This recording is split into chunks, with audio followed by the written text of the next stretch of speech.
Capital gain.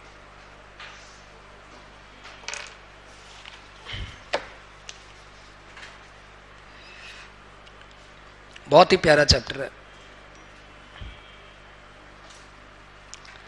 कितने class जाहिर है ये मत पूछो, बस जाहिर, बड़ा नहीं है ज़्यादा, हॉस्पिटल सैलरी जितना बड़ा नहीं है। okay.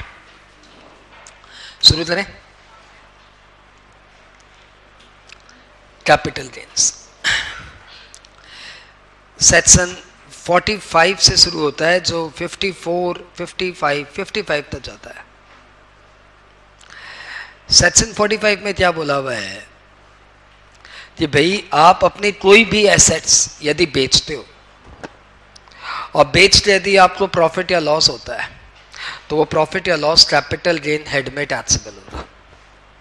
क्या? एज पर सेक्शन 45, गेन और loss on any transfer of capital asset will be known as capital gain. ये भाई ये लिख लेते हैं, gain on transfer of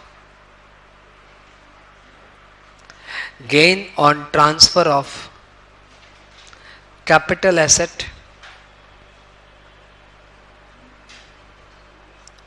will be taxable as capital gain.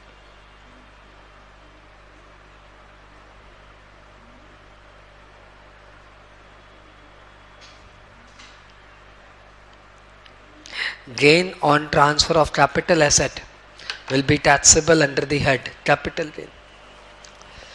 वाह, अब तुम्हारे दिमाग में क्या क्वेश्चन आ रहा है कि सर गेन तो समझ में आया, प्रॉफिट ट्रांसफर मतलब समझ में आया बेचना, gain on transfer of capital asset, तो ये कैपिटल एसेट क्या होता है ये बताइए sir. What do you mean by capital asset? और ये एग्जाम में बहुत पूछा हुआ है, what do you mean by capital assets. तुम्हारा अगला टॉपिक खड़ा हो गया क्या? Meaning of capital asset. What do you mean by capital asset? तो भैया कैपिटल एसेट मतलब लॉ बोलता है सब कुछ। लॉ क्या बोलता है? सब कुछ जो आप सोच सकते हो सब कैपिटल एसेट है, सब कुछ। Whatever you can imagine that is capital asset except 7। 7 हिंदुस्तानी को छोड़ दो तो बात बात ये सब कैपिटल एसेट है। Except 7 items, everything is capital asset। अब क्वेश्चन आता वो 7 बताइए, तो क्या लिखेंगे? Capital asset means all tangible and intangible items, all tangible and intangible item excluding following. तो जितने भी दुनिया के टेंजिबल इंटेंजिबल चीजें हैं सब सब सब कैपिटल एसेट है एक्सक्लूडिंग फॉलोइंग। कितने फॉलोइंग? 7। क्या करना है? नाम याद करना है। 7 में से 3 तो देखो अच्छे हैं, 3 तो देखो बच्चे हैं और एक नया आया है। ठीक है, तो पहले बताओ क्या नाम सुनोगे? सत्सो का नाम बताइए। Stock in trade. अच्छा, stock in trade capital asset नहीं है। क्यों? अरे क्यों?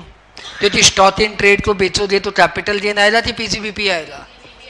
अरे जिस चीज में आप डील करते हो उसको बेचोगे तो कैपिटल गेन थोड़ी आएगा, ये तो पीजीबीपी आएगा।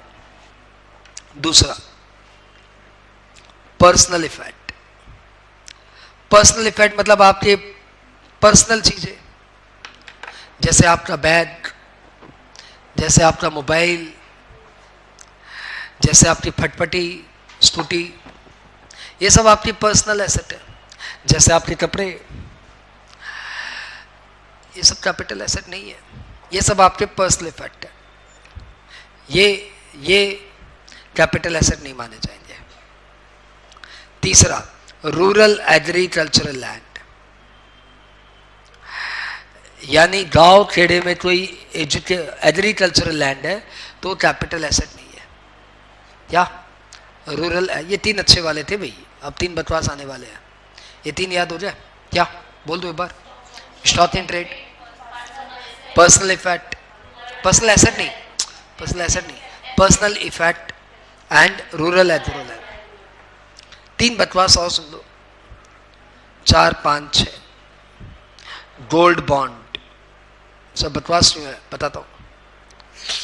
गोल्ड डिपॉजिट बॉन्ड, सब बकवास क्यों है बताता हूं यार। स्पेशल बियरर बॉन्ड, सर बकवास क्यों है बताता हूं। ये तीनों बकवास, एग्जाम में नहीं पूछता, मार्केट में ये अवेलेबल नहीं है, तो एग्जाम में कहां से पूछेगा? वो तो सर लिखे नहीं, लिखना पड़ेगा। एग्जाम में अलग से नहीं पूछता, एग्जाम में ये तो पूछेगा what do you mean by capital asset, तब तो लिखना ही पड़ेगा। 6 हो जाए, एक बार सुना दो फिर आगे बढ़ो। क्या? कैपिटल एसेट मीन्स एवरीथिंग, जो तुम जान सकते हो सब, सिर्फ इन 6 को छोड़ के।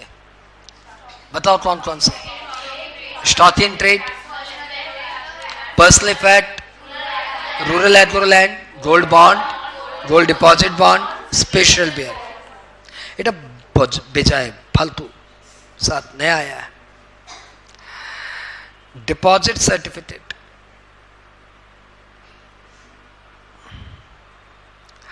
Under gold monetisation scheme, under gold monetisation scheme. ये मोदी सरकार ने नया नया लाया भाई, सुन लेना ये भी क्या है। इसको आए 3-4 साल हुए भी। तो ये 7 चीजों को छोड़ दो तो बात ये दुनिया की सारी चीजें कैपिटल एसेट है।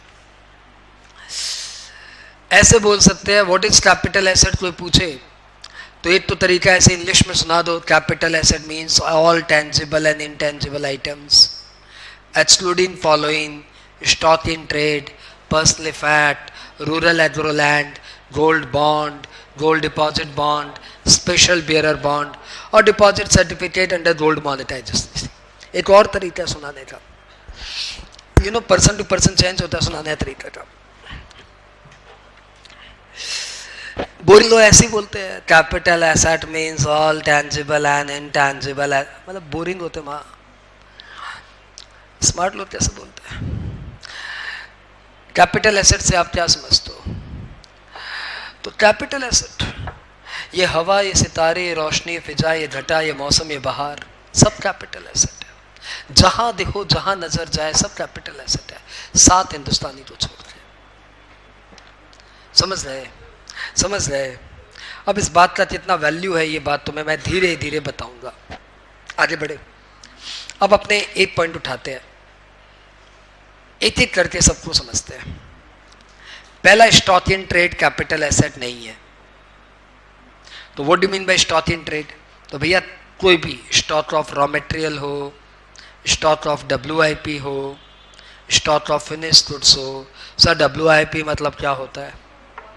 Work in process. तो इनमें से कोई भी कैपिटल एसेट नहीं है।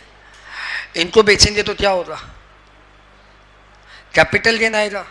हाँ नहीं, PGBP आएगा। नंबर 2, पर्सनल इफेक्ट मतलब क्या समझते हो? तो पर्सनल इफेक्ट में 3 बातें समझने की है। ए, लिख रहे हो साथ साथ? हाँ, तो पर्सनल इफेक्ट में 3 बातें समझने की है। पहली बात, ये मूवेबल आइटम होता है, held for personal use, held for personal use. तो 2 बातें होनी चाहिए, देख लो। एक तो मूवेबल आइटम होना चाहिए, तो जो इमूवेबल है वो पर्सनल इफेक्ट नहीं है। इसलिए मैंने जितने भी एग्जाम्पल दिए, देखो मैंने सब मूवेबल आइटम के एग्जाम्पल दिए। मैंने बोला तुम्हारा कैलकुलेटर, तुम्हारा बैग, तुम्हारी स्कूटी, तुम्हारा मोबाइल, तुम्हारे कपड़े, ये सब तुम्हारे पर्सनल इफेक्ट है। तो ये सब तुम्हारे मूवेबल आइटम है। All these are held for personal use and it does not include, इसमें 2 चीजें नहीं आती। ये 2 चीजें भी मूवेबल है, ये 2 चीजें भी तुम्हारे पर्सनल यूज के लिए है, लेकिन ये 2 चीजें नहीं आती। बताओ क्या? Number 1, jewellery. यानी ज्वेलरी पर्सनल इफेक्ट नहीं है, तो क्या ज्वेलरी कैपिटल एसेट है? Answer is yes. क्या हो गया? पर्सनल इफेक्ट नहीं है तो कैपिटल एसेट है, because capital asset means everything, everything. तो ज्वेलरी तो पर्सनल इफेक्ट में नहीं आता, तो फिर ज्वेलरी कैपिटल एसेट है। अरे भैया समझो ना, ये कैपिटल एसेट है, ये पर्सनल इफेक्ट है। हम लोग बोल रहे कैपिटल एसेट मीन्स पूरी दुनिया, इसको छोड़ते हैं। तो बताओ ज्वेलरी यहाँ आता है कि ज्वेलरी बाहर आता है? बाहर आता है। बाहर आता है तो फिर कैपिटल एसेट हो गया। हाँ बोलो। तो does not include jewellery and artistic work. Sir artistic work क्या होता है? अरे पेंटिंग, ड्राइंग्स, स्केचेज, स्कल्पचर, यही सब।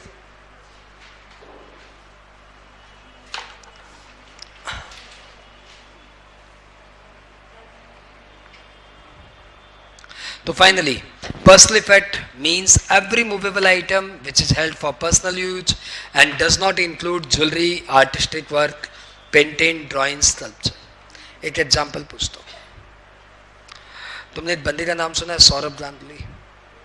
हाँ, सौरभ गांगुली का नाम सुना है? अरे गांगुली साहब का नाम सुना है? गजब क्रिकेटर है। हाँ, जेवेरियन था, मेरी कॉलेज का था। उसका एक फेवरेट सीन बताओ तो कौन सा उसका फेवरेट सीन है? मतलब वो बोलते ही सौरभ गांगुली का याद आ जाता है। वो शर्ट उतार के ऐसे से घुमाया। अब सपोज उसने शर्ट ऐसे से घुमा के उसकी बोली लगाई, बोलो बोलो भाव, बोलो भाव बोलो, और सौरभ गांगुली ने अपना टी शर्ट उतार के बेच दिया। सपोज उसका टी शर्ट 1 करोड़ में बिका। अब बताइए उस 1 करोड़ के टी शर्ट पे कैपिटल गेन टैक्स लगेगा या नहीं लगेगा? कितने में लिया था? 5,000 में लिया था। कितने में बेचा? 1 करोड़। बताओ टैक्स लगेगा? एंड आंसर इज नहीं। क्यों? क्यों? क्योंकि वो पर्सनल इफेक्ट है। पर्सनल इफेक्ट मतलब कैपिटल एसेट नहीं है। तो पर्सनल इफेक्ट को बेचने पे, on sale of personal effect,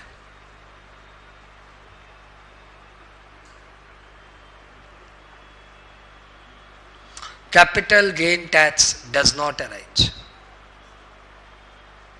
ये exempted है, it is not taxable at all.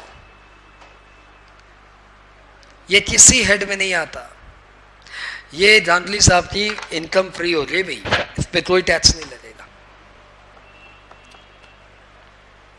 Clear? Okay. तो मैंने आपको ये बता दिया पर्सनल इफेक्ट क्या होता है। मैंने आपको ये बता दिया पर्सनल इफेक्ट को बेचने पे टैक्स नहीं लगता, ये एग्जम्प्ट होता है। यानी आप अपनी पुरानी स्कूटी जो आपने 30,000 में, थोड़ी कम बढ़ा देता हूँ, जो आपने 70,000 में ली थी, अभी आपने 30,000 में बेच दी, आपको 40,000 का लॉस हुआ, तो लॉ क्या बोलेगा? इस लॉस को हम लोग रिकॉग्नाइज नहीं करते, न तो इसकी इनकम टैक्सेबल है, न इसका लॉस अलाउड है। ये पर्सनल इफेक्ट है, इसको बेचने पे लॉस या प्रॉफिट होती है तो हम लोग इनकम टैक्स वाले जिम्मेवार नहीं है। क्लियर? अच्छा, पर्सनल इफेक्ट में क्या क्या नहीं आते बताना? क्या क्या नहीं आते पर्सनल इफेक्ट में? ज्वेलरी और आर्टिस्टिक वर्क। अब मुझे बताओ ज्वेलरी मतलब आप क्या समझते हो? ज्वेलरी मतलब आप क्या समझते हो? ये टैक्स है भैया, एक एक वर्ड पकड़ पकड़ के पढ़ा जाता है, खास करके जब वो इंपॉर्टेंट हो। तो आपने बोला ज्वेलरी कैपिटल एसेट नहीं है, सॉरी ज्वेलरी पर्सनल इफेक्ट नहीं है, तो मेरा क्वेश्चन है व्हाट इज ज्वेलरी?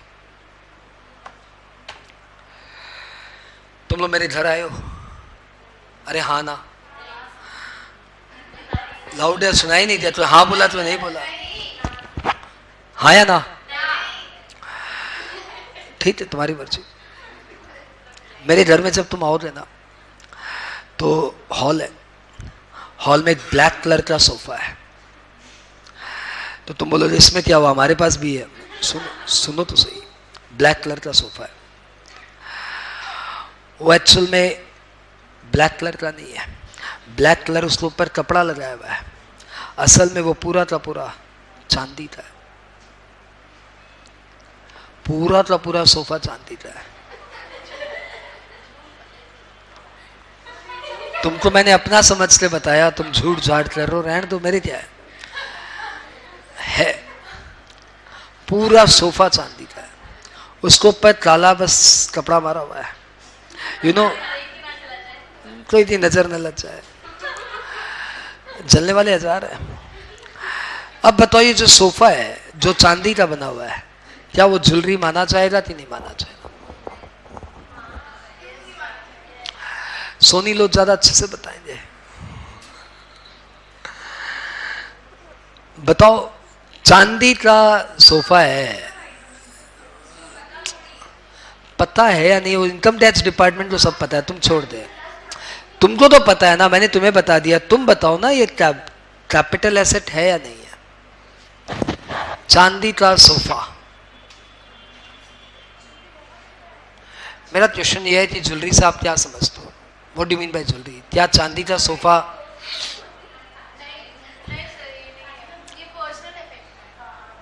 ये चांदी का बना हुआ है।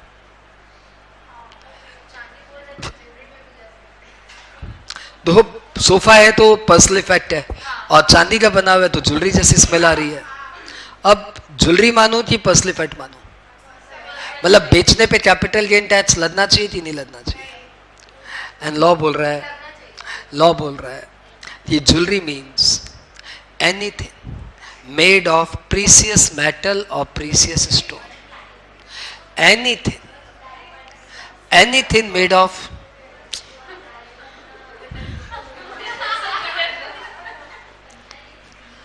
anything made of precious metal or precious stone. लिखो jewelry means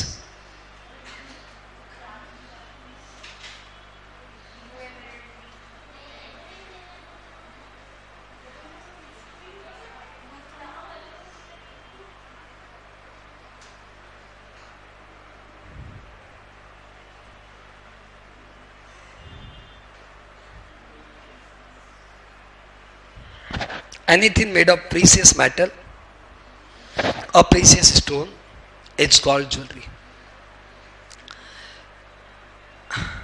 तो इस लैंग्वेज के अनुसार मेरे घर का चांदी का सोफा मेरा ज्वेलरी माना जाएगा। चलो ठीक, ज्वेलरी माना जाएगा मतलब कैपिटल एसेट माना जाएगा, कैपिटल एसेट माना जाएगा मतलब बेचोगे तो कैपिटल गेन टैक्स लगेगा। मेरी बात छोड़ो, अपने चलते हैं, सोनी जी के घर चलते हैं। सोनी जी का नाम है ज्योति। आज चलो इससे घर चलते, तुम मेरे घर क्या हो गया, इसके घर चलो। इसके घर में हम लोग गए, हाँ ये पास में रहती है, चाय वाय पिए। उसके बाद देखो मेरी तो आदत है, मैं कहीं पे जाऊं तो भगवान के मंदिर में देख लेता हूँ, नज़र वहीं जाती मेरी। तो जब मैंने इसके घर के भगवान जी के मंदिर को देखा तो वहाँ पे गणेश जी लक्ष्मी जी मुझे नजर आए। मैंने बोला भाई बहुत सुंदर है। तो इसने बोला चांदी के है सर। अच्छा, तो गणेश जी लक्ष्मी जी चांदी के, बताओ क्या ये भी ज्वेलरी है? मैंने बोला क्या करते हो, चांदी के क्यों बनाया? बोला ऐसे ही बना लिए, पूजा पाठ करते हैं। मैंने बोला पूजा के लिए बनाया कि स्टाइल मारने के लिए बनाया? बोला भैया ऐसे मत बोलो, पूजा के लिए बनाया है, इसी नियम से पूजा होती है। सुबह मम्मी करती है, पापा करते हैं, फिर मैं करती हूँ, सब पूजा करते हैं। तो बताओ पर्सनल इफेक्ट की स्मेल आ रही है कि ज्वेलरी की स्मेल आ रही है? ज्वेलरी। पंजाबन बोल रही ज्वेलरी। बताओ पर्सनल इफेक्ट की ज्वेलरी। अरे बोलो, तुम लोग हिंदुस्तानी हो, हिंदुस्तानी लोग को पता होता है सब, इंडियंस नो क्या होता है सब। आप बताओ फाइनली क्या? पर्सनल इफेक्ट की ज्वेलरी। ये बोल रही पर्सनल इफेक्ट, पंजाबन बोल रही ज्वेलरी। सोनी जी अरे रिश्ता बता तो दे, ज्योति का तो बता दे, तुम अपना मत बता। ये बोल रहे मैं अपने घर की बात नहीं बताऊंगी। And answer it. देखो ये स्मेल की बात है कि कौन सी स्मेल ज्यादा आ रही है, दोनों ही चीजें हैं। लेकिन कोई चीज सोने चांदी के भगवान के देवी देवताओं की मूर्ति बनी हुई है तो कोई इसको फैशन के लिए तो नहीं बनाता। आप और हम सभी चाहते हैं कि भगवान अच्छे से अच्छा बनाए, जितना ज़्यादा सुंदर हो सके अपने भगवान को बनाए। इस लॉ, ये पूरे इंडियंस का कल्चर है। हम लोग सबसे पहले अपने भगवान जी को सही सही करते हैं। घर में नया फल आता है, भगवान जी को चढ़ाते हैं। घर में नया खाना बनता है, अच्छा खाना बनता है, पहले भगवान जी को बोल। रेगुलर खाना, पहले भगवान जी को बोल। We have that sentiment. इसलिए भैया अपने भगवान जी को तो सभी बेस्ट से बेस्ट देना चाहेंगे। तो हमने चांदी का बनाया, भले कोई सोने का भी क्यों ना बना ले, वो ज्वेलरी नहीं माना जाएगा, वो माना जाएगा मेरे भगवान पर्सनल इफेक्ट, और ये माना जाएगा पर्सनल इफेक्ट। यानी जहां पे देवी देवताओं की मूर्तियों की बात आई तो वो सब पर्सनल इफेक्ट माने जाएंगे। एक तरफ आप बोल रहे थे ज्वेलरी मेड ऑफ, भैया वो बात अपनी जगह है, लेकिन भगवान के साथ छेड़खानी मत करो। दूसरी बात, अपने किसी और के घर में चलते हैं, बबीता तेरे घर में चलते हैं। हम लोग बबीता के घर में पहुंचे। बबीता के घर में हम लोग पहुंचे तो वहीं पे भी हमने भगवान जी को देखा, तो कान्हा जी नजर आए। कान्हा जी की पूरी सेवा थी वहां पे। तुमने कभी कान्हा जी की सेवा देखी है? कान्हा जी की सेवा में कान्हा जी की मूर्ति होती है, कैया गाय होती है, झुंझुना होता है, और 4 तरह की थालियाँ, कटोरी, गिलास, कुछ ग्वाल बाल सब बनाते हैं, सब चांदी के। अब बताओ, कान्हा जी की सेवा है, उसमें गाय रखी हुई है, तो एक खाने के सामान से रहे हुए हैं, और सब चांदी के। तुम्हारे घर में भी पूजा में चांदी का बाउल है? अरे हाँ बोलो। अरे क्या छुपाओगे, कब तक छुपाओगे? चांदी की घंटी होगी तुम्हारे यहाँ, तुम लोग पैसे वालों तो कुछ भी रख सकते हो। चांदी का छत्तर है भगवान का। अब बताओ, चांदी का छत्तर, चांदी की घंटी, चांदी का बाउल, जो हमारे पूजा में काम आता है, पूजा में काम आता है, बताओ ज्वेलरी है कि नहीं है? ज्वेलरी है कि पर्सनल इफेक्ट है? ज्वेलरी है कि पर्सनल? एंड आंसर इज, कुछ नास्तिक लोग बोल रहे हैं ज्वेलरी है। वो क्या जाने भगवान की सेवा में बेस्ट चीज लगाई जाती है। And answer is personal effect. भगवान और भगवान से रिलेटेड है। मेरे हाथ नहीं पहुंच रहे पंजाबन तक, नहीं तो मैं 2 थप्पड़ मार देता, एकदम थप्पड़ मार देता, खींच ले। भगवान के नाम में बीच मारी है। यानी अब ये बात हमारे दिमाग में क्लियर हो गई कि jewellery means anything made of precious metal और प्रीसियस स्टोन। सेंटिमेंट को छोड़ के, जिसको छोड़ के, सेंटिमेंट को छोड़ के, तो भगवान जी तो सेंटिमेंट है। तीसरा लेते आते हैं हम लोग पंजाबन की ऑफिस में गए।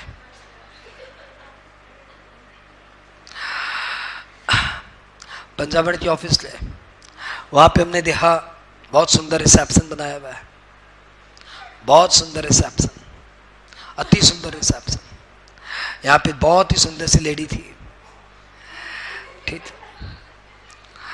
और इस रिसेप्शन में पीछे में ऐसे गणेश भगवान की एक मूर्ति लगी हुई थी, और गणेश भगवान ढोलक बजा रहे थे। ये क्या था? ये रिसेप्शन था। तो हमने बोला भाई यहाँ पे भगवान जी को बैठाया। बोला सर अच्छा लगता है देखने में, लोग आते हैं, लोगों पे इंप्रेशन आता है, सर पूरा चांदी का है। मैंने बोला अच्छा ये भी चांदी का? बोला हाँ। अब बताओ, ये चांदी का जो है ये पर्सनल इफेक्ट है, ये ज्वेलरी है? लाउडर। अब आपको यहाँ पे सेंटिमेंट नजर आ रहा है कि शोमैनशिप नजर आ रही है? तो जहां ज्वेलरी के साथ सेंटिमेंट है, वहां पे, जहां ज्वेलरी के साथ सेंटिमेंट है या नेसेसिटी है, वहां पे वो पर्सनल इफेक्ट है। और जहां पे ज्वेलरी के साथ शोमैनशिप है, दिखावा है, वहां पे वो ज्वेलरी है। तो फाइनली ये वाला तो दिखावा की कैटेगरी में जा रहा है, एंड ये ज्वेलरी माना जाएगा। पंजाबन को हटाओ, एक भारतीय नारी को लेकर आओ। एक भारतीय नारी मंगल सूत्र पहन के बैठी है, सोने का, गोल्ड। अब बताओ ज्वेलरी की personal effect? Louder. Personal effect की ज्वेलरी? लाउडर। एक वॉल्यूम आ रहा है ज्वेलरी का, कहां से आ रहा है मुझे नजर नहीं आ रहा है, कहां से आ रहा है? And answer is obviously personal effect. इसलिए दिमाग में आ रहा था ज्वेलरी, हाथ उठाओ। हे भगवान, क्या हो गया ऐसी नारी को?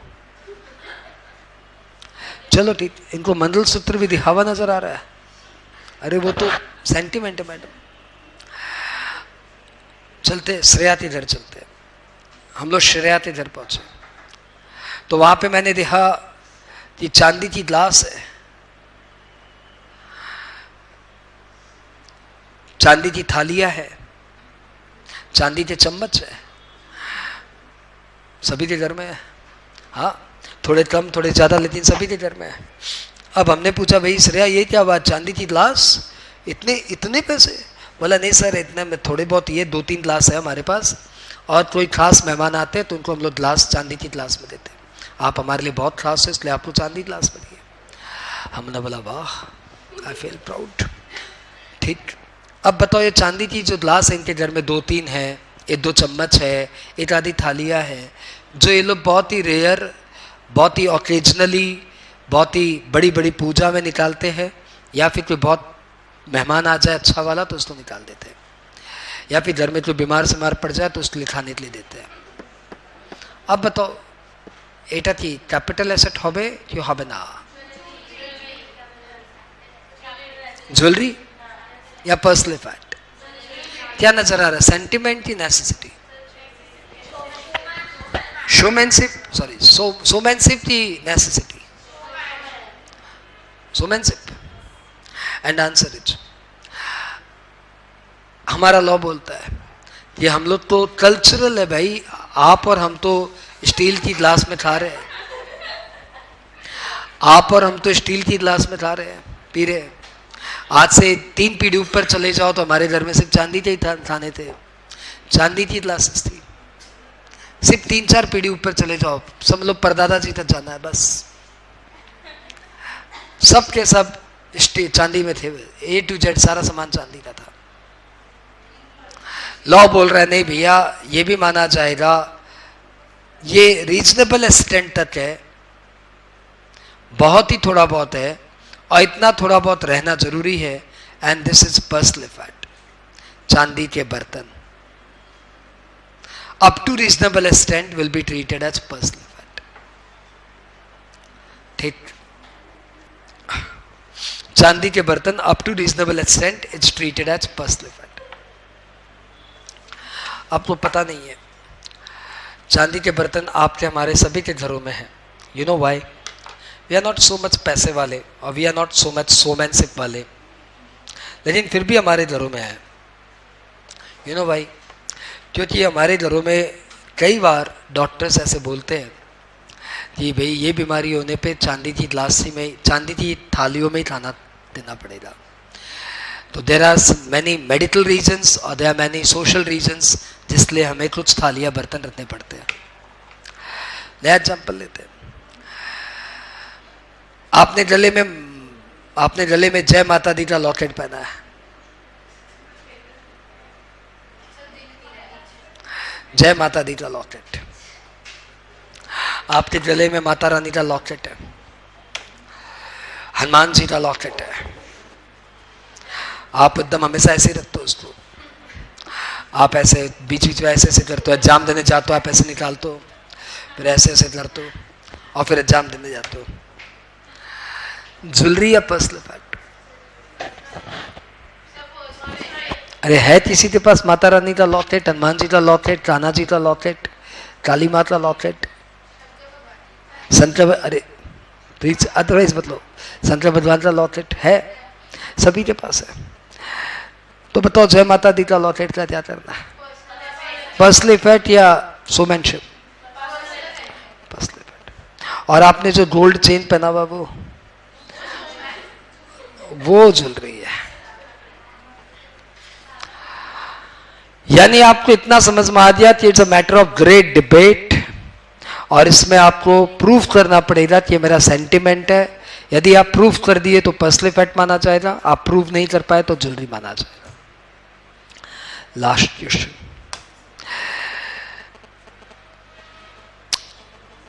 आज वो जो 3 बार लेती है हमारे यहाँ लड़की, उसके दांत में दर्द हुआ और वो दांत के डॉक्टर के पास गई, और जब परसों आई तो सोने का दांत लगा के आई।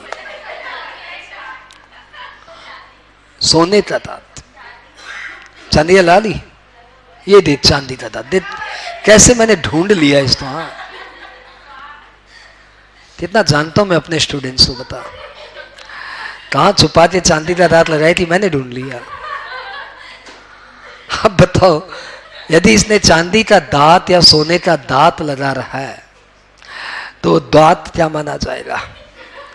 कैपिटल एसेट, पर्सनल इफेक्ट या ज्वेलरी?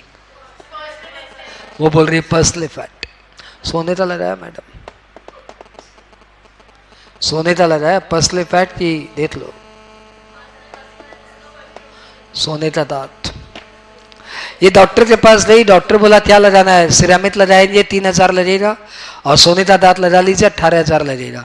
इसने बोला सोने का दांत लगा दो, 18,000 का लगवा लिया।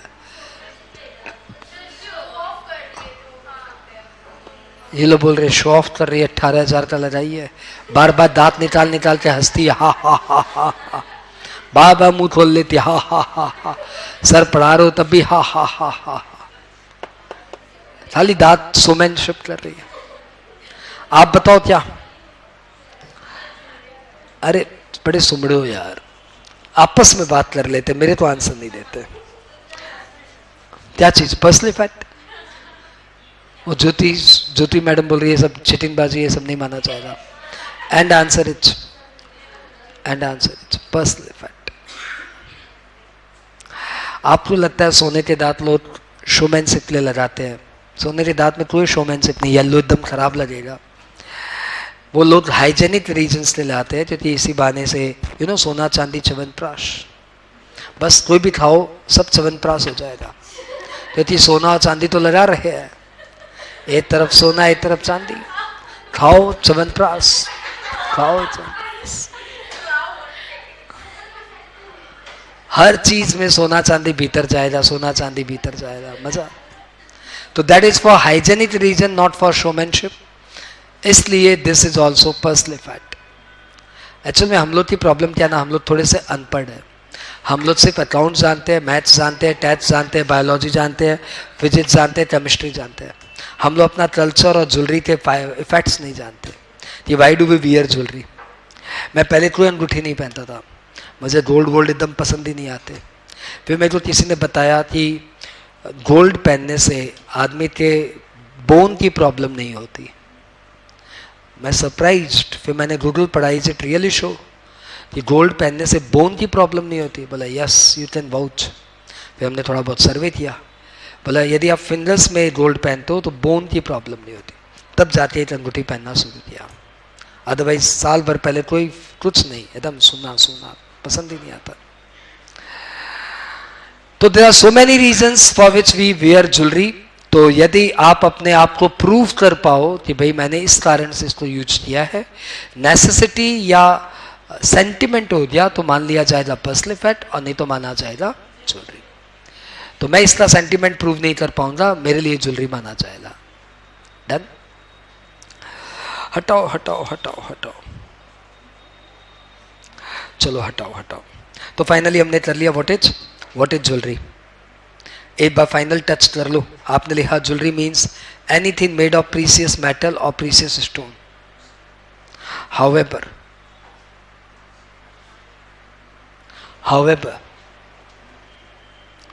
statue of deities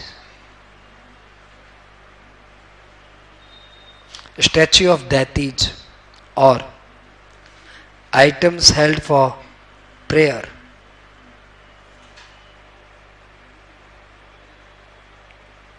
puja path will not be treated as jewelry.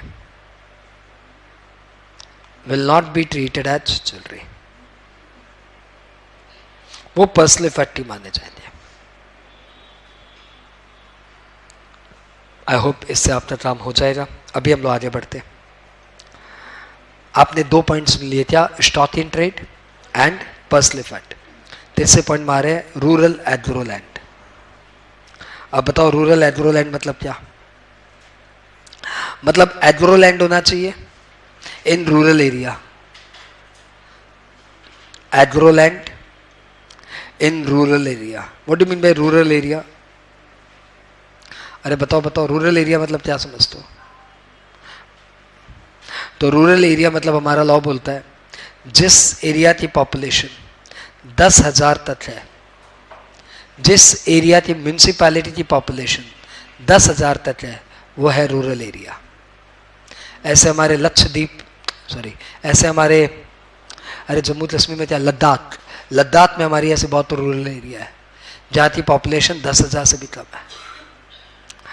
जहाँ की पॉपुलेशन 10,000 से ज़्यादा है परंतु 1 लाख तक है। सिंस पॉपुलेशन 10,000 से ज़्यादा है तो रूरल एरिया तो नहीं है, लेकिन यहाँ से 2 किलोमीटर के बाद जो एरिया है ये रूरल एरिया है, ये सब रूरल एरिया है। जहाँ की पॉपुलेशन 1 लाख से ज़्यादा और 10 लाख तक है, वहाँ से 6 किलोमीटर के बाद रूरल एरिया है। और जहाँ की पॉपुलेशन 10 लाख से भी ज़्यादा है, वहाँ से 8 किलोमीटर के बाद रूरल एरिया है। एग्जाम में पूछ सकता है बच्चों, तो एक बार बना लेते अपने हिसाब से। Rural area, population of city up to 10,000, ये डॉट डॉट क्या है, ये डॉट डॉट है रूरल एरिया।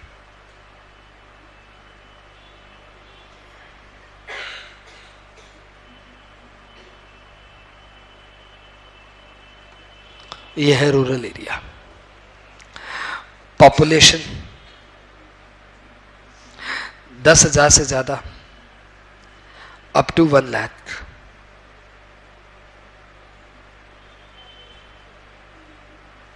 वहां से 2 किलोमीटर के बाद, 2 किलोमीटर के बाद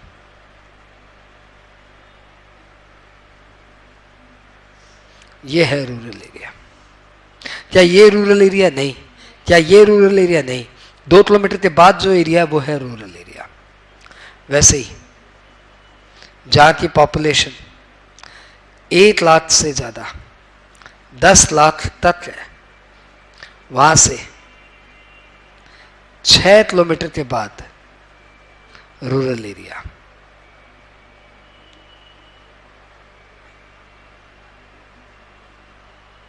वैसे ही जहाँ की पॉपुलेशन 10 लाख से ज़्यादा है, वहाँ से 8 किलोमीटर के बाद, 8 किलोमीटर के बाद क्या है? Rural area.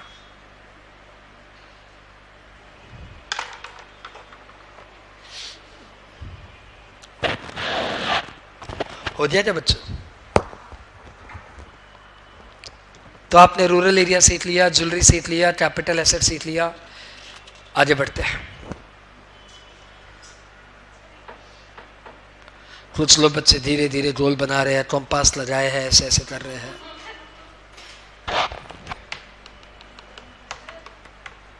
हो गया? 3 बार लिख लिया।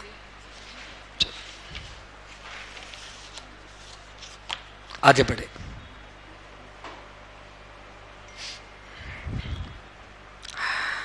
आपने कर लिया gold bond, gold deposit bond, special bearer bond, बकवास पॉइंट।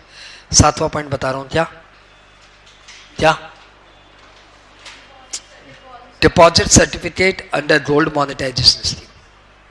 ये आपके एग्जाम में नहीं पूछेगा। बताओ, बताना है कि नहीं बताऊं? बता दूं? जीएमएस क्या होता है ये बता दूं? ये नया नया स्कीम आया है, मोदी जी ने लाया है, पता नहीं क्या सोचते हैं। ओके, कंफ्यूजन ये है कि मोदी जी को लगा कि कंट्री में गोल्ड बहुत है, लेकिन प्रॉब्लम क्या है, हम इंडियंस गोल्ड अपनी तिजोरी में रखते हैं। प्रॉब्लम क्या है? आप लोग के पास भी बहुत सोना है, मेरे को पता है, बताओ, पूछो मत, मतलब छुपाओ मत, मेरे को सब पता है। तो इतने सारे गोल्ड हमारे घरों में पड़े हैं और हमें पता है कि कैपिटल फॉर्मेशन जो हमने इकोनॉमिक्स में पढ़ा था उसमें हमें बोला गया था कि लोग पहले सेव करेंगे, उसके बाद इसे मोबिलाइज करेंगे, तो फिर कैपिटल फॉर्मेशन हो जाएगा, है ना? अरे पढ़ा था कि नहीं पढ़ा था? Income, saving, mobilisation. तो गोल्ड के साथ क्या होता है, इनकम तो हम लोग कमाए, सेविंग तो हमने किया, लेकिन फिर गोल्ड में ले जाके तिजोरी में रख दिया। अब उसके बाद वो कब से तिजोरी में पड़ा, मूव ही नहीं करता है ना। हम लोग तो लॉकर में रख दिए, अब 7-8 साल हो गए, लॉकर ही नहीं देखा, यह हालत है।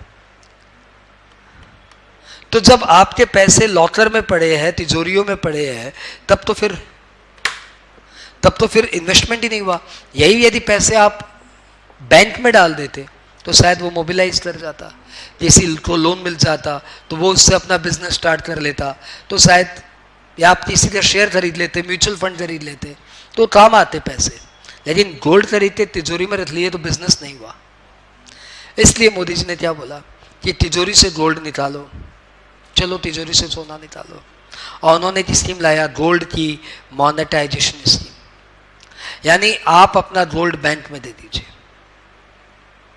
आप अपना गोल्ड निकालिए और बैंक में दे दीजिए। जितना आपका गोल्ड है तिजोरी से निकालिए, उसकी हम लोग मार्केट वैल्यू करेंगे और उतने का हम आपको सर्टिफिकेट दे देंगे। क्या दे देंगे? सर्टिफिकेट दे देंगे। सपोज आपने घर से 5-6 नेकलेस निकाल के ला दिए, बोलिए मोदी जी क्या करना है? तो ये 5 नेकलेस जो आपने निकाले उनकी वैल्यू पकड़ी गई, सपोज वैल्यू आई 15 लाख रुपए, तो 15 लाख रुपए का आपको सर्टिफिकेट दे दिया गया। यानी सपोज आपको सर्टिफिकेट दे दिया गया कि आपके पास 500 ग्राम सोना है, ये लो सर्टिफिकेट, वैल्यू 15 लाख। अब क्या होगा, हम आपको इसमें इंटरेस्ट देंगे, हाँ 2%। वाह, बहुत फायदा हो गया, 2% आना शुरू हो गया। और आपको लगता है कि नहीं कल सोने का दाम बढ़ गया तो 2% में कौन ला जाएगा, तो आपके पास तो 500 ग्राम सोने का सर्टिफिकेट है। आप जब चाहे मोदी जी को बोल सकते हो कि भैया मेरा सर्टिफिकेट इनकैश कर दीजिए, तो आपको 15 लाख नहीं मिलेंगे, 500 ग्राम गोल्ड मिलेगा। तो यदि गोल्ड का दाम बढ़ गया तो आपको वही फायदा है जो तिजोरी में रखे हुए का फायदा है। सपोज अभी सोने का दाम चल रहा है 30,000, सपोज 6 महीने बाद 40,000 हो जाए तो आपको फायदा होगा। क्यों? क्योंकि 500 ग्राम गोल्ड का आपके पास सर्टिफिकेट है, 15 लाख का सर्टिफिकेट नहीं है।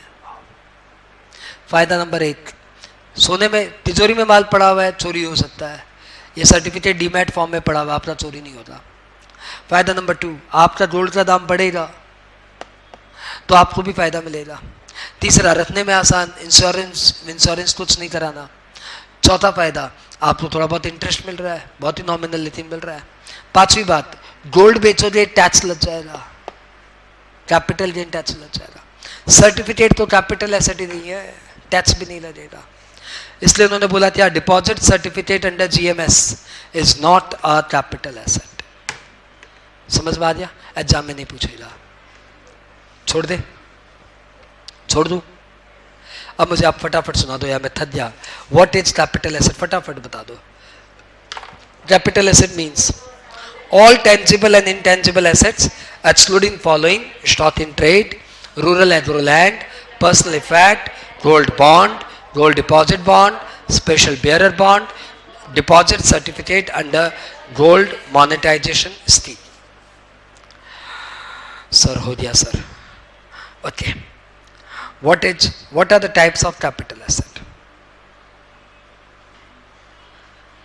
कैपिटल एसेट के क्या क्या टाइप्स होते हैं? तो भैया कैपिटल एसेट 2 तरह के होते हैं, long term capital asset, short term capital asset.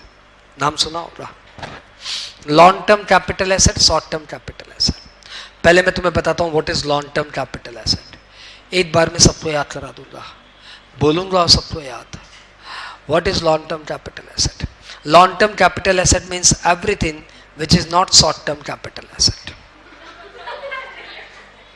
यानी वो कैपिटल एसेट जो शॉर्ट टर्म नहीं है वो लॉन्ग टर्म है। अब बताओ what is short term capital asset? Short term capital asset means, पढ़ाई हो रहा है यहाँ पे मजाक हो रहा है। Short term capital asset means यदि आप कोई कैपिटल एसेट 36 महीने से ज्यादा होल्ड कर दो, 36 महीने तक होल्ड कर दो, तो हम लोग इसको बोलते हैं शॉर्ट टर्म कैपिटल एसेट। यदि आप कोई capital asset up to 36 months hold करते हो तो इसको हम लोग बोलते हैं क्या? Short term capital asset. लेकिन शेयर्स एंड सिक्योरिटीज के केस में ये लिमिट हो जाती है 12 महीने। यानी यदि आप कोई शेयर एंड सिक्योरिटीज को 12 महीने तक होल्ड करते हो तो शॉर्ट टर्म, ऑब्वियसली 12 महीने से ज्यादा होल्ड किए तो लॉन्ग टर्म, और कोई एसेट यदि आपने 36 महीने होल्ड किया तो शॉर्ट टर्म, 3 साल से ज्यादा होल्ड किया तो लॉन्ग टर्म। लेकिन इमूवेबल प्रॉपर्टी यदि आपने 24 महीने तक होल्ड किया तो शॉर्ट टर्म, और 24 महीने से ज्यादा होल्ड किया तो लॉन्ग टर्म। तो भैया शेयर्स के लिए 12 महीना, इमूवेबल प्रॉपर्टी के लिए 24 महीना, और बाकी सब के लिए 36 महीना। मुझे नहीं पता आपको कितना क्लियर हुआ, लिख लिया क्या आपने ये? अरे लिखा क्या? हे 3 बार लिखने वाले प्राणियों, लिख लिया क्या?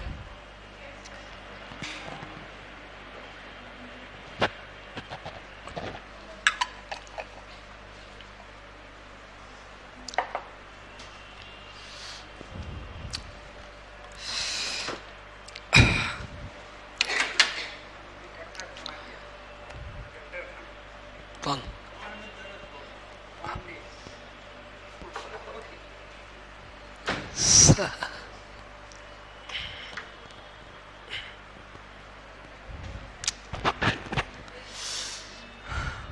चलो फाइनली कहाँ है? Short term capital asset, immovable property के लिए 24 महीना, शेयर्स एंड सिक्योरिटी के लिए 12 महीना, एंड कैपिटल एसेट और किसी कैपिटल एसेट के लिए 36 महीना। मैं आपको कुछ एग्जांपल देता हूं, आप बताना लॉन्ग टर्म है कि शॉर्ट टर्म है। थोड़ा सा फास्ट है, जो धीरे धीरे लिखते हो प्लीज थोड़ा सा जल्दी लिखो। Shares held up to 13 months, आपको बताना है लॉन्ग टर्म कि शॉर्ट टर्म। आपने बोल दिया long term. Flat held for 25 month, अरे बताओ फटाफट, अरे बताते नहीं। Jewellery held up to 35 month, चलो फटाफट बताओ तीनों का।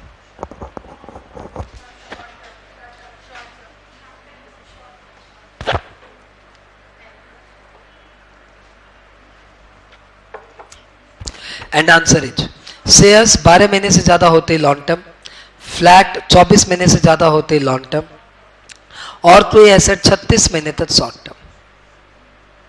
आई होप सब साथ में। हाँ, for plant and machinery held up to 30 months, louder. Plant and machinery ना तो शेयर है और ना कोई इमूवेबल प्रॉपर्टी है, और बात ये एसेट लिए 36 महीना। कोई बात नहीं, ऐसा होता है कई बार चाय मिलती नहीं है, खाली दिखाई देती है, तो ऐसे आंसर आते हैं।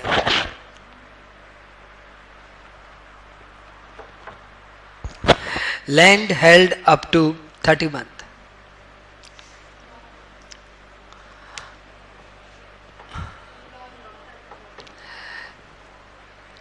सही आंसर दो, चाय पिलाऊंगा। सही आंसर दो, वो अब आंसर दो, चाय के बहाने। अरे मैं झूठ बोल रहा था, मजाक कर रहा था। हाँ,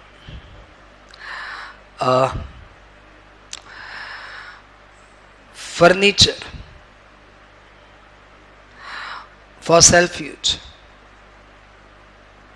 हेल्ड अप टू 12 महीना, बोलो शॉर्ट टर्म है लॉन्ग टर्म?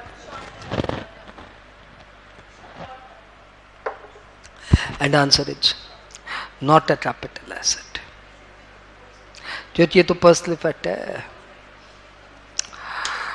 ये तो पर्सनल इफेक्ट है भाई, पर्सनल इफेक्ट कब से कैपिटल एसेट हो गई?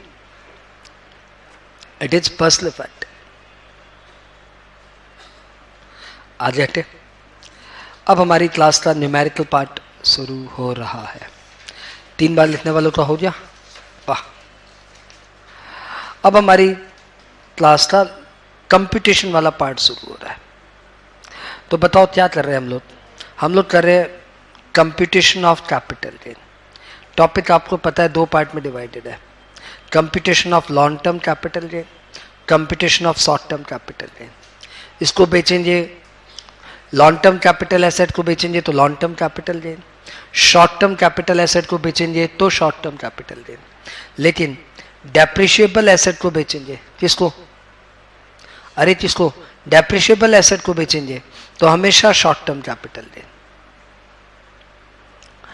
यानी डेप्रिशिएबल एसेट भले लॉन्ग टर्म ही क्यों ना हो, उसको बेचेंगे तो गेन कौन सा आएगा, शॉर्ट टर्म कैपिटल गेन। आपने डेप्रिसिएशन चैप्टर पढ़ा है, हाँ। आपने ब्लॉक ऑफ एसेट पढ़ा है, हाँ। उसमें आपने देखा कि जब भी ब्लॉक की वैल्यू नेगेटिव होती है हम लोग क्या लेते हैं, शॉर्ट टर्म कैपिटल गेन। कभी नहीं पूछते कि प्लांट एंड मशीनरी 36 महीने से ज़्यादा होल्ड हुआ कि 36 महीने से कम होल्ड हुआ, क्योंकि डेप्रिशिएबल एसेट को जब भी बेचेंगे हमेशा क्या आएगा, शॉर्ट टर्म कैपिटल गेन ही आएगा। आगे बढ़े, लॉन्ग टर्म कैपिटल गेन है कि शॉर्ट टर्म कैपिटल गेन है, ये सब करने का क्या फ़र्क पड़ता है, फ़र्क ये पड़ता है कि लॉन्ग टर्म कैपिटल गेन पे 20% टैक्स लगती है जनरली, शेयर एंड सिक्योरिटी पे 10% पड़ती है, और शॉर्ट टर्म कैपिटल एसेट पे जनरली स्लैब रेट लगती है। स्लैब रेट मतलब 2.5 लाख पे निल, नेक्स्ट 2.5 लाख पे 5%, नेक्स्ट 2.5 लाख पे निल, नेक्स्ट 2.5 लाख पे 5%, नेक्स्ट 5 लाख पे 20%, बैलेंस पे 30%, और शेयर्स एंड सिक्योरिटी पे 15% लगता है। तो दोनों एकदम अलग चीज हो रही है, यहाँ पे 20%, यहाँ पे स्लैब रेट, यहाँ पे शेयर्स पे 10%, यहाँ पे शेयर्स पे 15%। तो ये जानना बहुत जरूरी है कि लॉन्ग टर्म क्या होता है, शॉर्ट टर्म क्या होता है। तो लॉन्ग टर्म मतलब जो लॉन्ग टर्म कैपिटल एसेट से आए, यानी जो 36 महीने से ज़्यादा होल्ड हो, 24 महीने से ज़्यादा होल्ड हो, 12 महीने से ज़्यादा होल्ड हो, वो उससे जो गेन है वो लॉन्ग टर्म कैपिटल गेन। और जो डेप्रिसिएबल एसेट बेचता है वो शॉर्ट टर्म कैपिटल गेन, और जो शॉर्ट टर्म कैपिटल एसेट बेचता है वो शॉर्ट टर्म कैपिटल गेन। कैसे कंप्यूट करेंगे, तो बताओ पहले क्या सीखोगे, computation of short term capital gain. आओ फटाफट करें।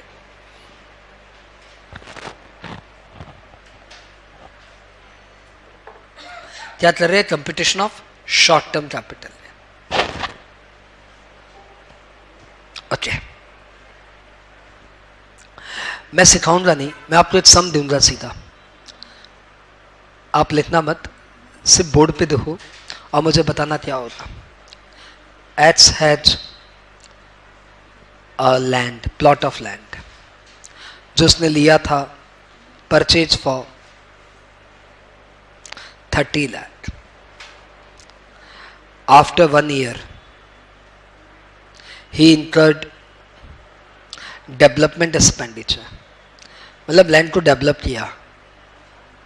सर लैंड को क्या डेवलप किया, अरे लैंड को डेवलप करते हैं। सर लैंड को क्या डेवलप करते हैं, अरे लैंड को डेवलप करते हैं यार, ज़मीन नीचे होती है उसको मिट्टी विट्टी डाल के ऊपर करना पड़ता है, ज़मीन को प्लेन करना पड़ता है, ये सब लैंड डेवलपमेंट होता है। 10 lakh. After 6 months he sold the land for 62 lakh, brokerage उसका लगा 2 लाख। Find capital gain. अब बताओ कितना कैपिटल गेन हुआ, बताओ फटाफट।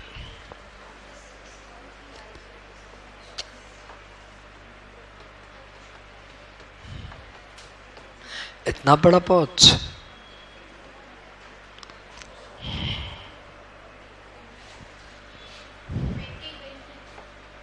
बात ही पंजाब हरियाणा इन सब से आंसर अभी तक नहीं आया, यूपी,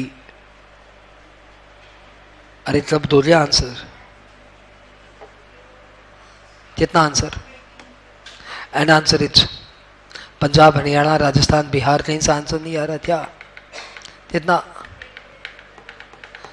कितना खाली बंगाल से आंसर आ रहा है, and answer is 20 lakh. I hope सभी का आया, आया, इसलिए कैल्सी नहीं चाहिए मैडम, इसलिए मन चाहिए। कैसे आया सर, अरे देखो ना भाई कैसे आया, तुमने 62 में बेचा है, 62 में बेचा है, तुमने 62 में बेचा है, तुम्हारा ब्रोकरेज लगा 2 लाख, तो तुम्हारे हाथ में नेट आया 60। 30 में तुमने खरीदा था और 10 में तुमने इंप्रूवमेंट किया है, तो 40 लाख का तुम्हारा खर्चा लगा था, तो तो तुम्हारा 20 लाख का कैपिटल गेन आ गया। अब यही चीज हम लोग फॉर्मेट में करेंगे।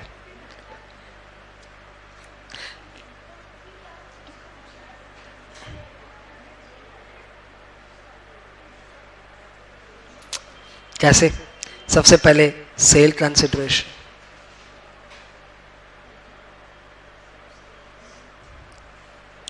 आया क्या? लेस एक्सपेंडिचर ऑन ट्रांसफर, कोई बेचने में ब्रोकरेज लगे तो यहां पे माइनस कर दो। जो आएगा हम लोग उसको क्या बोलेंगे? Net sale consideration. अब से हम लोग उसको प्यार से क्या बोलेंगे? NSC, net sale consideration. उसमें से लेस करिए कॉस्ट ऑफ एक्विजिशन, जिसको हम लोग प्यार से सबसे बोलेंगे COA। इस सब में 30 लाख था। Less cost of improvement,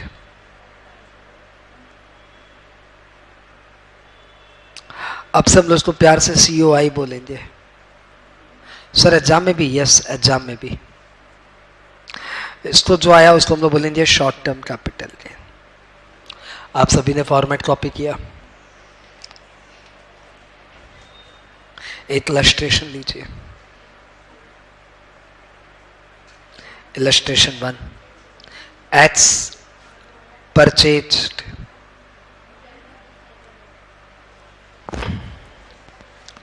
एट्स purchased a plot of land on 8/7/17 for 10 lakh. He incurred improvement expenditure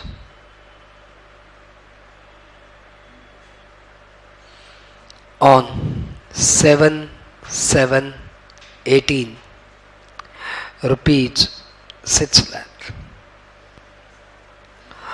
On 2/2/19 he sold such land for 30 lakh. Brokerage 2%. Find capital gain. आपको इसी फॉर्मेट से बनाना है।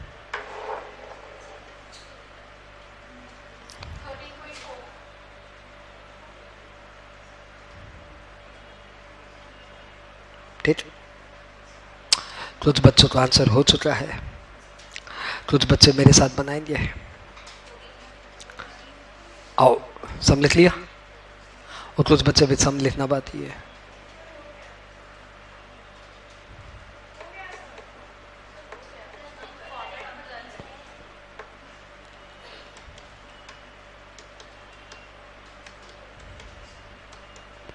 (13.4) पब्लिक का आंसर आ गया 13.4। Match your answer.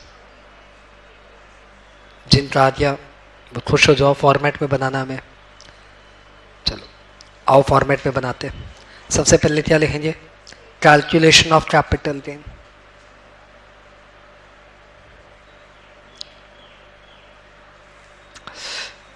लाइन खींचेंगे, यहाँ पे लिखेंगे अमाउंट, यहाँ पे आप लिखेंगे डिटेल्स यदि कुछ है तो, इस सब में नहीं है, और पर्टिकुलर्स। इन सब में आप टाइम वेस्ट नहीं करेंगे, सीधा आ जाएंगे सेल कंसिडरेशन। सेल कंसिडरेशन कितना में बेचा? सर कहाँ दिया हुआ है कितना में बेचा? ढूंढो सर, यही जो, हाँ ये दिया, ही sold such land for 30 lakh, तो 30 लाख। कुछ बेचने में ब्रोकरेज लगा क्या? यदि लगा तो उसको लिखिए एक्सपेंडिचर ऑन ट्रांसफर। सब में दिया हुआ है 2% ब्रोकरेज लगा। जिनके पास कैलकुलेटर वो निकालिए 30 लाख का 2%, दबाइए कैलकुलेटर में, कटा कट, या आ गया नेट सेल कंसिडरेशन।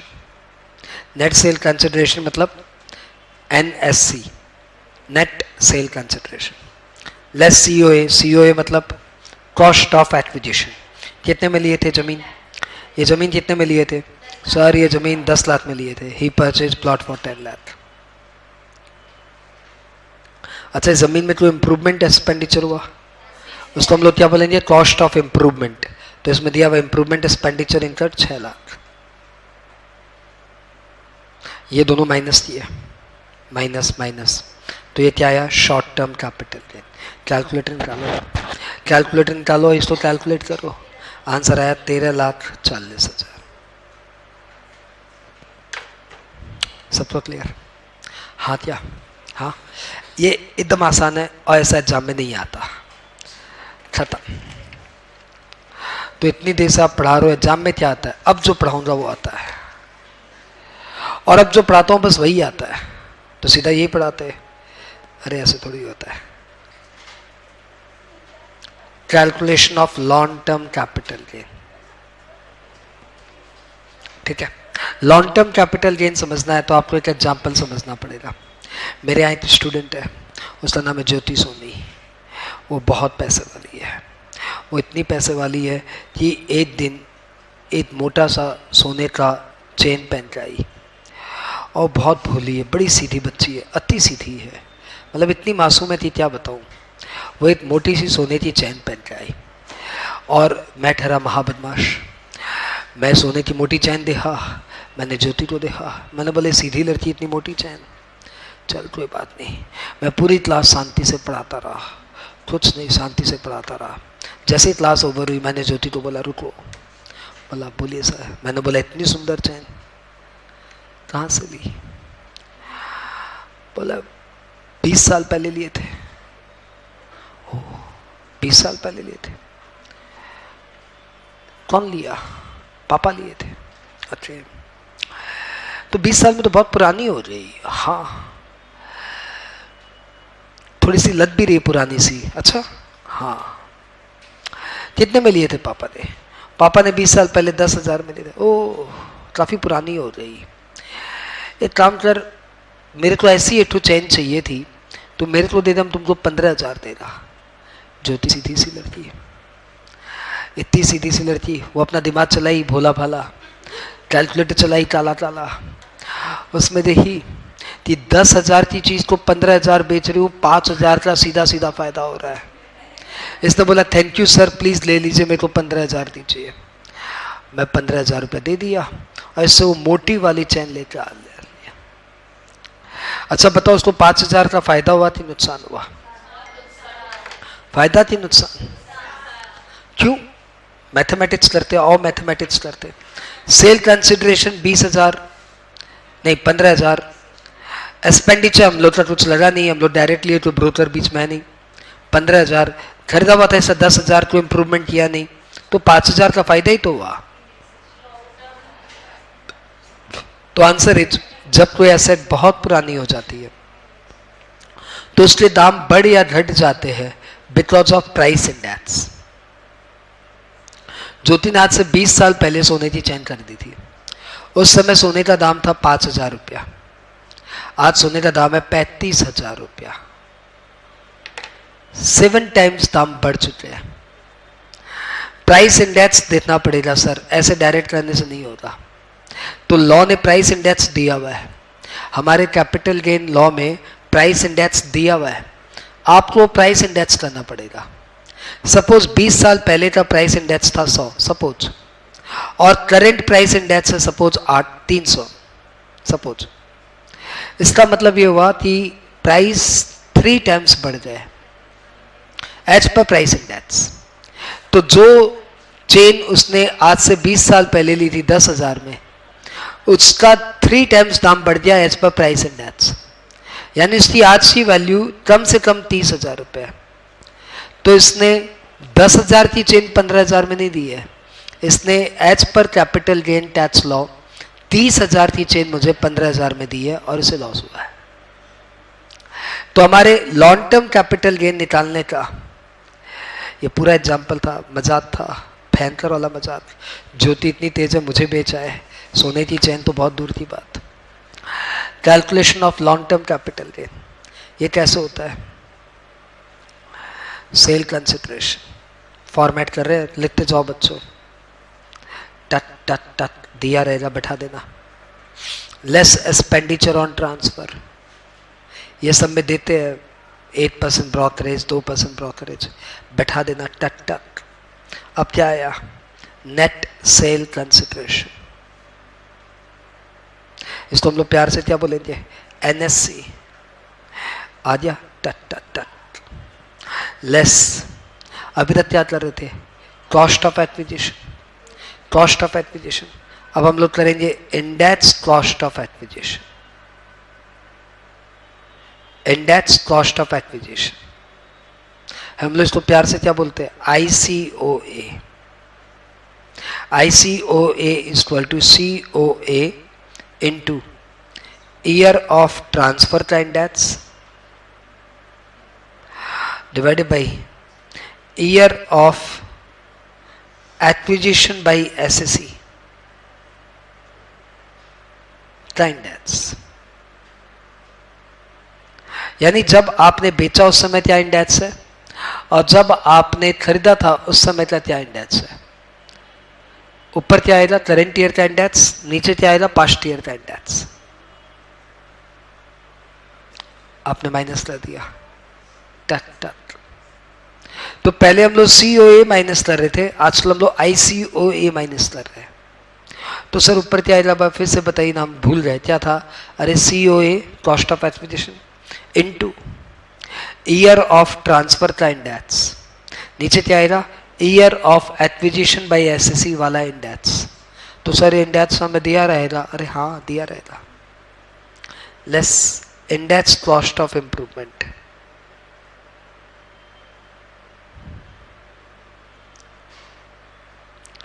इसको हम लोग प्यार से क्या बोलेंगे? अब से ICOI।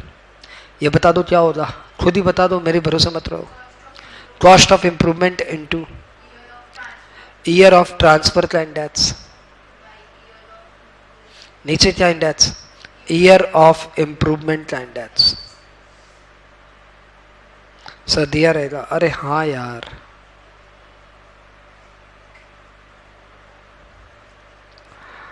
ये माइनस करेंगे तो आएगा लॉन्ग टर्म कैपिटल गेन। वो तो सर सेम ही है, खाली इंडेक्स बैठाना है। हाँ सेम ही है, खाली इंडेक्स बैठाना है। और सर इंडेक्स तो दिया रहेगा। हाँ इंडेक्स तो दिया रहेगा, तब तो इजी है। हाँ इजी है, एक सम करते हैं। इरेज मारू। हे 3 बार लिखने वाले प्राणियों, तीनों बार लिख लिया? हाँ तीनों बार। बहुत तेज लिखते भाई, 3 बार लिख ली। ब्रिलियंट लड़की है। इलस्ट्रेशन।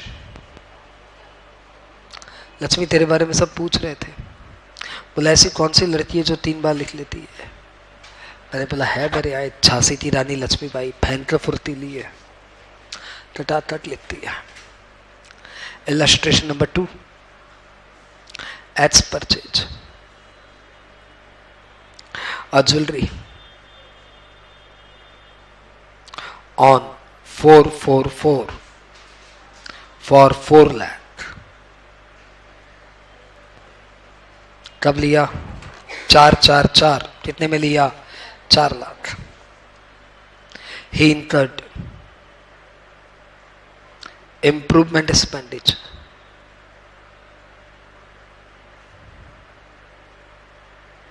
on 555 rupees 5 lakh। अलग अलग दिन, अलग अलग खर्चा। on 8/8/18 he sold the jewelry for 58 lakh। brokerage on sale 1 lakh। Find capital gain. क्या बोलते हो? अरे बच्चों क्या बोलते हो? अपने आप बनाओगे कि मेरे साथ? सर इंडेक्स बताइए, फिर हम लोग अपने आप बनाएंगे। अच्छा मैं इंडेक्स बताता हूँ। इंडेक्स देखो आपके मैट में दिया हुआ है लेकिन फिर भी आपको दरकार नहीं, मैं बता दूंगा। ये देखो आपके इंडेक्स दिया हुआ है, ये मैट में दिया हुआ है और ये आपको एग्जाम में दिया रहेगा, तो आपको इसको रटना नहीं है, यह एग्जाम में दिया रहेगा। कैसे दिया रहेगा सर? ऐसे, प्राइस इंडेक्स ऑफ 4-5 का प्राइस इंडेक्स है 813, 5-6 इंडेक्स है 117, 18-19 इंडेक्स है 280।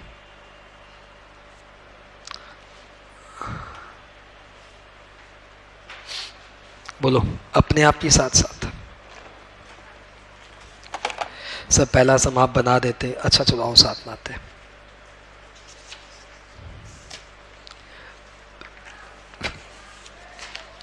कैसे बनाएंगे? स्टार्टिंग में लिखेंगे कैलकुलेशन ऑफ कैपिटल गेन,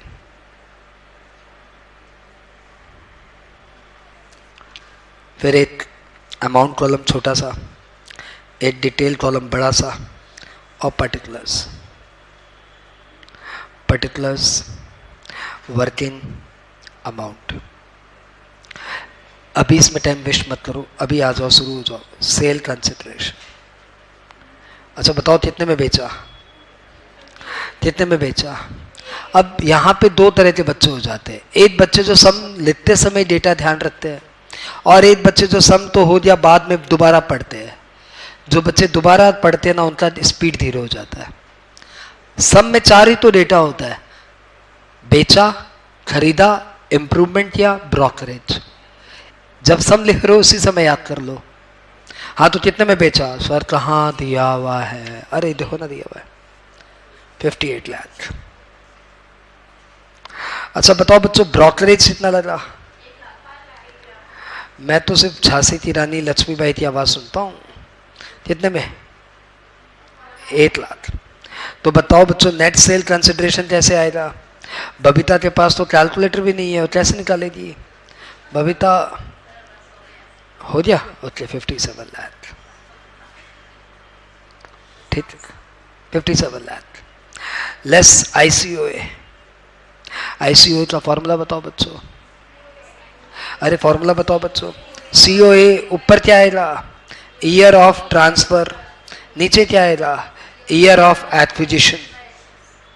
तो सीओए बताओ कितने में लिया था? हे रजनी सजनी, जो भी मैडम आपका नाम हो, प्लीज बताओ। 4 लाख। सर 4 लाख में लिए थे। ऊपर ईयर ऑफ ट्रांसफर का इंडेक्स बताओ, कौन से ईयर में माल बेचा?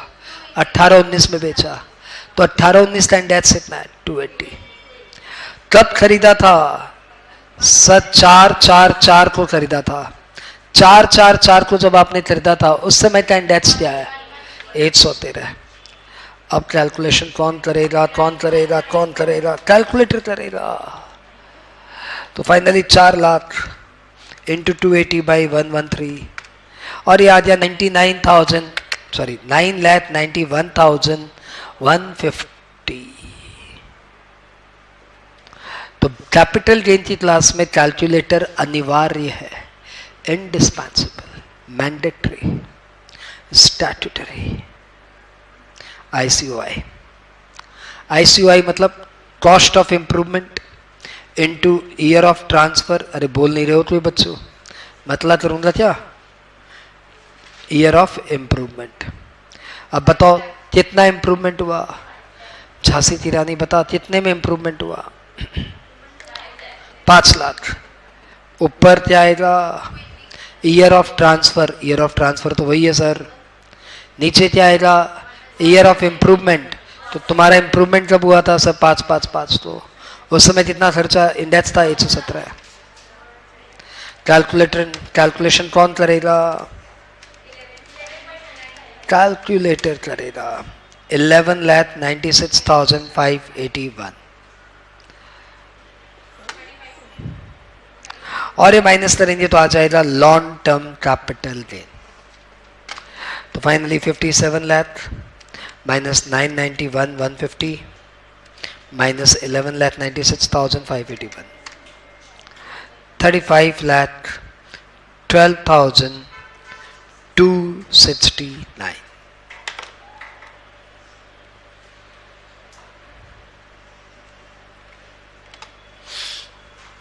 मजा आया? पूरा कैपिटल गेन यही है। पूरा का पूरा कैपिटल गेन मतलब ये। लास्ट में डिडक्शंस बोल के टॉपिक आएगा, वो अलग चीज़ है, लेकिन नेक्स्ट क्लास तो पूरी की पूरी यही चलेगी। तो नेक्स्ट क्लास आप लोग प्लीज़ अच्छे से कैलकुलेटर लेके आना, इक्विप्ड होके आना, और ये वाला रिवाइंड करके आना, ठीक है, ये वाला बस रिवाइंड करके आना। नेक्स्ट क्लास एज यूजुअल 11 बजे थर्सडे 11 बजे।